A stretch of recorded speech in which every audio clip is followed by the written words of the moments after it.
तो गाइस आज हम देखते हैं सपोर्ट एंड रेजिस्टेंस क्या होता है। बहुत इम्पोर्टेंट कॉन्सेप्ट है और इसी के बेसिक से ही सपोर्ट एंड रेजिस्टेंस भी सीख लेना तो भी कुछ जगह पे आराम से सपोर्ट रेजिस्टेंस को भी लोग ट्रेड करते हैं, केवल सपोर्ट एंड रेजिस्टेंस को भी ट्रेड करते हैं, काफ़ी अच्छा प्रॉफिट देता है। तो देखते हैं सपोर्ट रेजिस्टेंस है क्या।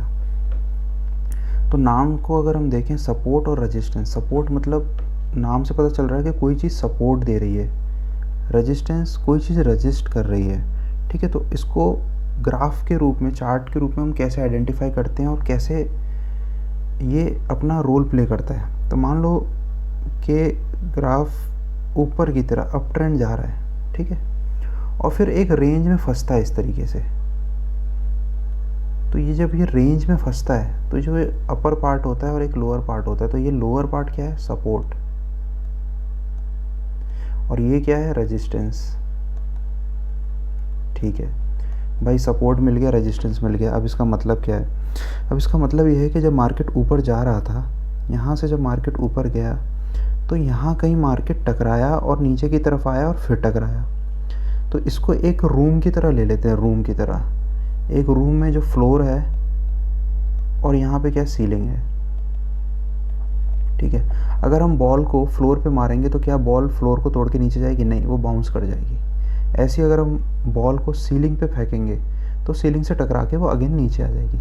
तो यही कॉन्सेप्ट प्राइस के साथ होता है कि यहाँ पे जब ये फर्स्ट टाइम नीचे आने की कोशिश की तो यहाँ कुछ सेलर बैठे थे जो कह रहे थे भाई हम ऊपर नहीं जाने देंगे, तुम नीचे जाओ। तो ये मान गया, बोला ठीक है नीचे चले जाते हैं। जब ये नीचे गया तो यहाँ पे बायर बैठे हुए थे। बायर बोलने लग गए भाई हम जैसे तैसे तो यार नीचे से ऊपर धीरे धीरे करके आ रहे हैं, तुम्हें क्या सीधे नीचे फेंक रहे हो हमको। तो वो फिर कोशिश करते हैं, फिर वो इधर जाके टकरा के रजिस्ट करता है। यहाँ पे फिर सेलर बोलते हैं नहीं नहीं भाई बहुत ऊपर आ गए आप, अब जाओ नीचे। ये फिर नीचे जाता है। फिर यहाँ बायर अपना ताकत लगाते हैं कि नहीं भाई हम बहुत नीचे से आ रहे हैं यार, फिर वो ऊपर जाते हैं, फिर सेलर। तो ये कंटिन्यूस प्रोसेस चलता रहता है।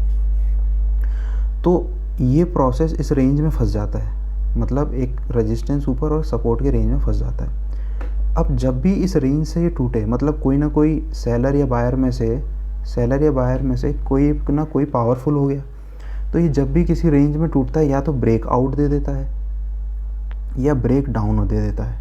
ठीक है, या तो ये ब्रेकआउट दे देता है या ब्रेक डाउन दे देता है। तो बस जहाँ पे ये कंसोलिडेशन टूटा उस ब्रेकआउट या ब्रेकडाउन का हमको इंतज़ार करना है, और एक रिट्रेसमेंट हो जाए तो वेल एंड गुड है, नहीं तो ट्रेड ले सकते हैं हम ब्रेकआउट के बाद, और एक एसएल उसके प्रीवियस कैंडल के मिड पे रख दो 50% पे।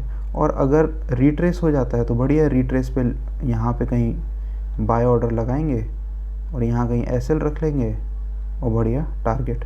अब इसका टारगेट कितना होता है? टारगेट अगर अपन देखा जाए तो टारगेट वही होता है जो अपन ने फ्लैग पैटर्न या हेड एंड शोल्डर पैटर्न में डिस्कस किया ना। ये रेंज, ये रेंज, ये रेंज, ये रेंज अगर x है, ये मूवमेंट अगर x किया है तो वही यहाँ से ये सबसे पहला टारगेट हो जाएगा हमारा, यहाँ से यहाँ तक का x। ठीक है, एक बार और रिवाइज करते हैं अपन कि मार्केट धीरे धीरे ऊपर जा रहा है और फिर एक रेंज में फंस जाता है। तो रेंज की ऊपर वाली वैल्यू को हम बोलते हैं रेजिस्टेंस और नीचे वाले लाइन को बोलते हैं सपोर्ट। रेजिस्टेंस सपोर्ट बनाते कैसे हैं? उसके लिए हमें 2 पॉइंट चाहिए होते हैं। ऐसे 2 पॉइंट ऊपर से सेलर ने जब नीचे फेंका मार्केट को, तो ये 2 पॉइंट को ज्वाइन करके हम आगे तक खींच के ले जाते हैं, और ऐसे ही सपोर्ट के 2 पॉइंट को जोड़ के हम आगे तक खींच के ले जाते हैं, तो हमें एक रेंज मिल जाता है। ठीक है, अब भाई ये रेंज में कितनी देर तक रहता है हमें नहीं पता। ज़्यादातर कितना रहता है? 1 पॉइंट, 2 पॉइंट, 3 पॉइंट, ज़्यादातर 3 पॉइंट रहता है। चौथे पॉइंट में ब्रेकआउट की कोशिश करता है, क्योंकि सेलर भी थक जाता है ऊपर से जो सेल कर रहा है, और बायर भी थक जाता है 3 बार के बाद। ज़्यादातर टाइम में ऐसा ही होता है कि चौथी बार में ब्रेकआउट या ब्रेकडाउन दे देता है। ठीक है, तो जिस भी तरफ वो ब्रेकआउट या ब्रेकडाउन दे, रिट्रेस का इंतज़ार करके हम एंटर कर लेंगे। अब एंटर कर लिया, हमारा सबसे पहले टारगेट क्या रहेगा? टारगेट रहेगा ये रेंज, ये जो रेंज में फंसा हुआ है x मान लेते हैं, वही रेंज नीचे x हमारा फर्स्ट टारगेट हो जाएगा। ठीक है, एसएल क्या होगा? उसके प्रीवियस किसी भी कैंडल का एक 50% ले लो या 38% ले लो, वो उसका एसएल हो जाएगा, स्टॉप लॉस। तो हम इसके कुछ एग्जांपल देखते हैं। अच्छा, यही चीज़ ना, ये अप ट्रेंड में हुआ है ना, यही चीज़ ना डाउन ट्रेंड में भी पॉसिबल है। ये रेंज में फंसा, ब्रेकआउट किया, गया, ये एक्स लिया, तो ये भी एक्स होगा। ठीक है, इतना सिंपल। ये स्टॉप लॉस होगा, ये टारगेट होगा। ये सिंपल सपोर्ट एंड रेजिस्टेंस पे भी इतने ट्रेड मिलते हैं, अगर देखा जाए उसके लिए पेशेंसली बैठना पड़ेगा। कुछ एग्जांपल्स देखते हैं हम। ठीक है,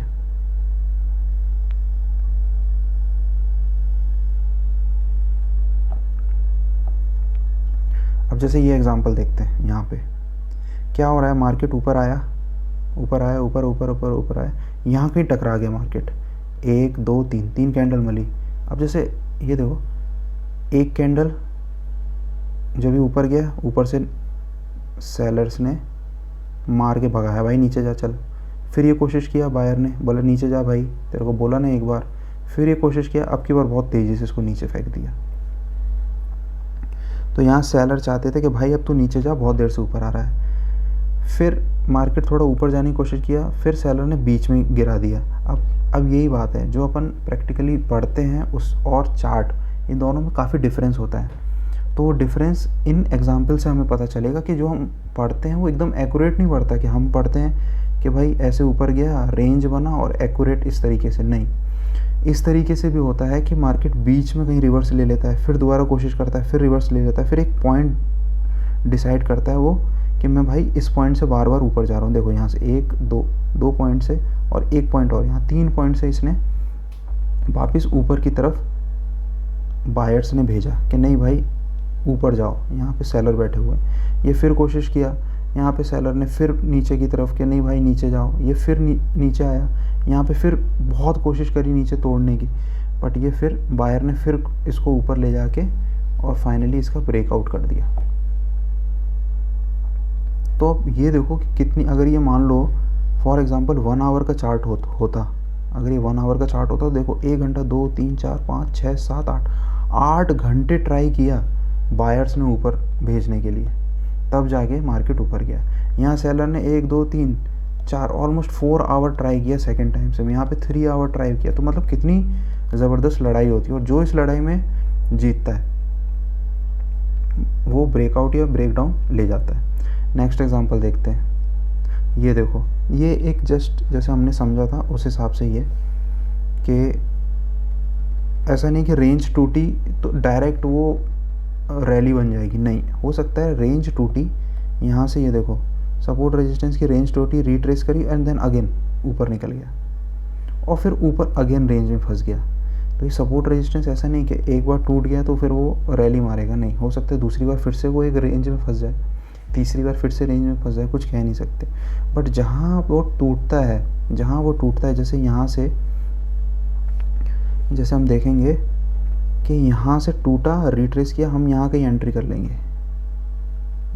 कर लेंगे, और यहाँ कहीं बीच में ऐसे लगा के टारगेट कितना करना है, ये जो एक्स है वही ये जो एक्स है ये हमारा टारगेट हो जाएगा। ठीक है, और एसएल को ना समय के हिसाब से हमको ट्रेल भी करते रहना है, एकदम फिक्स करके नहीं बैठ जाना है कि यही है मेरा एक्सएल भाई। ठीक है, नेक्स्ट एग्जांपल देखते हैं। ये देखो, ये भी एक बहुत अच्छा एग्जांपल है कि पहले एक रेंज में फंसा हुआ था सपोर्ट और रेजिस्टेंस में, भाई सपोर्ट से नीचे बार बार बायर ऊपर भेज रहे, ऊपर से बार बार सेलर नीचे भेज रहे, फिर जैसे तैसे ये टूटा, एक अच्छा है, देखो यो एक्स था, ऑलमोस्ट एक्स हमको टारगेट मिला, फिर अगेन ये रेंज में फंस गया और काफ़ी देर तक फंसा रहा, फिर ये टूटा, फिर आगे जाके हो सकता है ये फिर से अपना टारगेट अचीव कर दिया हो। ये देखो, एक ये एग्जांपल है कि विक के थ्रू भी कभी कभार हो जाता है। और सपोर्ट एंड रेजिस्टेंस में ना एक चीज़ याद रखनी है कि फॉर एग्जांपल जैसे यहाँ पे देखो, यहाँ पे कितना ऐसा लग रहा है इतना ईजी है, सपोर्ट ये बना दिया, ये रेजिस्टेंस ये बना दिया, सपोर्ट ये बना दिया, इतना सपोर्ट रेजिस्टेंस कभी लाइन में नहीं रहते, सपोर्ट रेजिस्टेंस एक जोन में रहते हैं, सपोर्ट रेजिस्टेंस किस में रहते हैं, एक जोन में रहते हैं, जैसे इस तरीके का। सपोर्ट रेजिस्टेंस में हमें ना लाइन नहीं बनानी होती इस तरीके से 2 पॉइंट को जोड़ के,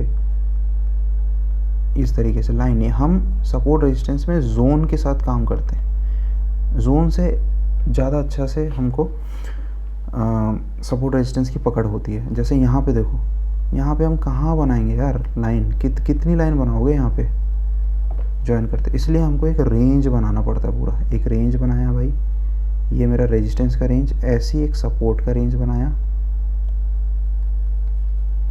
सपोर्ट का रेंज जब बनाते हैं तो हम ट्राई करते हैं मैक्सिमम ये देखना कि मैक्सिमम पॉइंट जुड़ जाएं, 1 point, 2 point, 3 point, 4 point, 5 point, 6 point, ये पॉइंट मैक्सिमम उसी एरिया के बराबर टूटे। अब ये नहीं ले पाएंगे अपन क्योंकि ये बहुत नीचे निकल गया, ये एक फेक ब्रेकआउट दिखाने लग गया था ये। ठीक है, और एग्जांपल देखते हैं और क्लैरिटी लाते हैं। अब जैसे ये है, इसने रेंज बनाया, यहाँ से इसने यहाँ इस पॉइंट से लेके अगर इसको ये ज्वाइन करते, अगर पॉइंट टू पॉइंट ज्वाइन करते तो ये पॉइंट क्या होता इस तरीके से, भाई इससे तो ऊपर निकल गया। तो अब यहाँ पे जो टॉप गया होगा वो ये, यहाँ से एक लाइन और जोड़ी, तो ये क्या एक रेंज बना दी कि भाई इस रेंज के अंदर मार्केट ना डिफ्लेक्ट कर रहा है, बार बार नीचे ऊपर नीचे की तरफ पुश हो रहा है। ऐसे यहाँ पे एक रेंज बना दी कि भाई यहाँ से पुश हो गया, फिर यहाँ से अलग अलग डायरेक्शन से पुश हो गया, तो ये किस रेंज के अंदर पुश हो रहा है, तो हमें रेंज समझ में आ गया। तो अगर हम एंट्री भी करते तो हमें ये पता चल जाएगा भाई रेंज के नीचे हम ऐसे लगा देंगे। ठीक है, और देखते हैं, ये देखो ये भी एक अच्छा एग्जांपल है। अब यहाँ पे यही प्रॉब्लम है ना, अब इसने क्या किया, लाइन खींच दी, इसने लाइन खींच दी। अगर हम इस लाइन को लेके बैठे तो भैया यहाँ पे एसएल हो गया तुम्हारा, यहाँ पे एसएल हो गया, तो हम क्या करेंगे, इस लाइन के साथ एक रेंज बना देंगे, ये पूरी रेंज बना देंगे, ये पूरा एक रेंज बना देंगे। यहाँ पे रेंज के साथ एंट्री एग्जिट बहुत अच्छी हो जाएगी। ठीक है, एक ही एग्जांपल देखते हैं अपन, यहाँ पे भी देखो मार्केट ऊपर गया, यहाँ से टकराया, यहाँ से सेलर ने भेजा, फिर यहाँ से बायर, फिर यहाँ से सेलर, फिर बीच में फिर बायर ने भेजा, ये तोड़ा, ये रिट्रेस किया और इसके बाद ऊपर निकल गया होगा कहीं पे। ठीक है, तो वही इसके साथ भी करना है, एक रेंज बनाना है। रेंज कैसे बनाना है वो अपन देखेंगे टूल के हिसाब से, ये इस तरीके से एक रेंज बनाना है। ठीक है, तो ये हमारी रेंज बन गई। तो इसको हम निफ्टी के चार्ट में देखते हैं, एक आध दो एग्जांपल निफ्टी के चार्ट में चलते हैं। अब हम निफ्टी का चार्ट देखते हैं, तो निफ्टी के चार्ट में देखते हैं कि कहाँ पे ये सपोर्ट रेजिस्टेंस बना है। ठीक है, ये देखो निफ्टी का चार्ट में सपोर्ट रेजिस्टेंस बना हुआ है, कहाँ से, ये 15 तारीख से 17 तारीख, 15 तारीख से 17 तारीख, 2 दिन का एक रेंज बना। यहाँ से ऊपर गया, यहाँ से सेलर ने नीचे भेजा, फिर बायर ऊपर गया, फिर नीचे सेलर ने भेजा, और फिर सेलर में ब्रेकआउट हुआ, और देखो कितना बड़ा टारगेट हुआ। ये टारगेट तो हमारा कब का अचीव हो ही गया होगा, एक्स, उससे ज़्यादा नीचे निकल गया। ठीक है, तो अब हम ये देखते हैं कि ये बनाते कैसे। तो मैं इसको पहले रिमूव कर देता हूँ, फिर बना के दिखाता हूँ। अब जैसे यहाँ पे एक टूल होता है, ये रेक्टेंगल वाला टूल लिया हमने, एक विक पकड़ी, टॉप की विक पकड़ी, और दोनों को मैच करना है।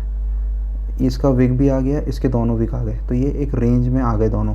ठीक है, फिर नीचे के लिए भी हमको यही करना है।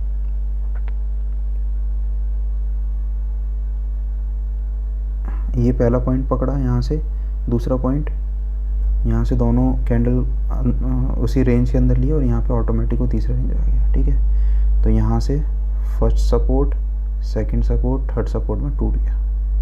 यहाँ पे फर्स्ट रेजिस्टेंस, सेकंड रेजिस्टेंस, और नीचे आ ही गया। ठीक है, तो ये हमारा, अब यहाँ पे एंट्री वगैरह करनी होती तो कैसे करते, फॉर एग्जांपल ये टूटा, ये बड़ा कैंडल टूटा, तो अब रिट्रेस का इंतज़ार करते तो ये तो नीचे निकल गया। रिट्रेस का इंतज़ार करते, ये अगर हम रिट्रेस का इंतज़ार करते फिर एंट्री लेते, तब तक तो हमारा ट्रेड ही निकल गया। तो इसलिए हम लोग क्या करते हैं, और सेफ रहने के लिए, जैसे ब्रेकआउट दिया ना ये बड़ा, यहाँ कहीं भी एंट्री कर लिया हमने।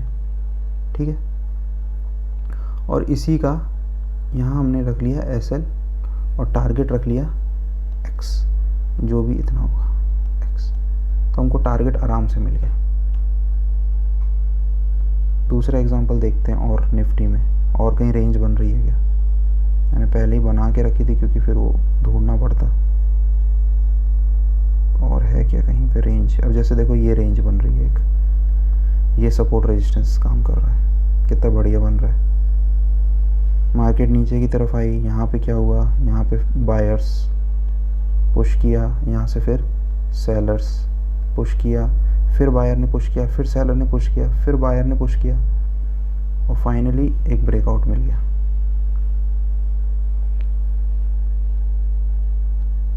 फाइनली एक ब्रेकआउट मिल गया हमको यहाँ पे, है ना। तो ये सपोर्ट रेजिस्टेंस ऐसे ही काम करते हैं और इसको बनाना बहुत आसान है। इसमें जब भी ट्रेड मिलता है बहुत अच्छा, जैसे अभी फर्स्ट वाला ट्रेड देखा हमने, अब ये देखो ना, ये टूटा। मान लो आप लेट भी हो गए यार, आप लेट भी हो गए कि ये तो भाई गैप अप खुल गया, अब यहाँ कैसे लें। ठीक है, यहाँ कहीं एंट्री कर लो यार, यहाँ कहीं एंट्री कर लो, गैप अप में यहाँ कहीं एंट्री कर लो, ऐसे लगा दो यहाँ पे अपना, कहीं भी जाने दो मार्केट को। गैप अप में इतना जल्दी ऐसे हिट नहीं होता, क्योंकि आप एक चीज़ देखो ना, यहाँ पे एक चीज़ और समझने वाली चीज़ है कि यहाँ से बायर घुसे, यहाँ से बायर घुसे। अब देखो बायर ने पहले वो इस सपोर्ट पे आने का बार बार इंतज़ार कर रहे थे, तीसरी बार तो भाई उसने आने ही नहीं दिया और बहुत फास्ट कैंडल बनाया। यहाँ से एक इंडिकेशन मिल गया था कि कहीं ना कहीं मार्केट ऊपर की तरफ ब्रेकआउट करेगा ही करेगा। और जैसे ही सुबह उसने गैप अप खोला, आप एंट्री कर लो, आप एंट्री कर लो और स्टॉप लॉस को भले यहाँ लगा दो। मार्केट को धीरे धीरे धीरे धीरे ट्रेल करते रहो, अपनी स्टॉप लॉस को ट्रेल करते रहो, जितना ट्रेल कर सकते हैं अपन कर सकते हैं। जितना ट्रेल, होल्डिंग में ही बहुत ज़्यादा प्रॉफिट मिलता है, होल्ड करने में प्रॉब्लम होती है हम लोगों को। हम लोग क्या है, प्रॉफिट में होल्ड नहीं कर पाते और जब लॉस हो रहा होता है तब होल्ड करके रहते हैं कि शायद रिवर्स करेगा। बस वही एक मेंटलिटी चेंज करनी है अपने को। तो गाइज यही था सपोर्ट एंड रेजिस्टेंस। बहुत आसान है, इस कॉन्सेप्ट पे अपन काम करेंगे तो बहुत अच्छा प्रॉफिट्स मिलते हैं यहाँ पे। ऐसा नहीं है, बहुत बड़े बड़े प्रॉफिट्स मिलते हैं। और ये तो मैं 15 मिनट का बता रहा हूँ, आप अगर 5 मिनट में देखोगे तो और भी ज़्यादा यहाँ पे सपोर्ट रेजिस्टेंस के हमको एरियाज़ मिल जाएंगे। ठीक है गाइज, तो ठीक है गाइज, फिर मिलते हैं नेक्स्ट वीडियो में कुछ नए कॉन्सेप्ट्स और कुछ नई लर्निंग के साथ।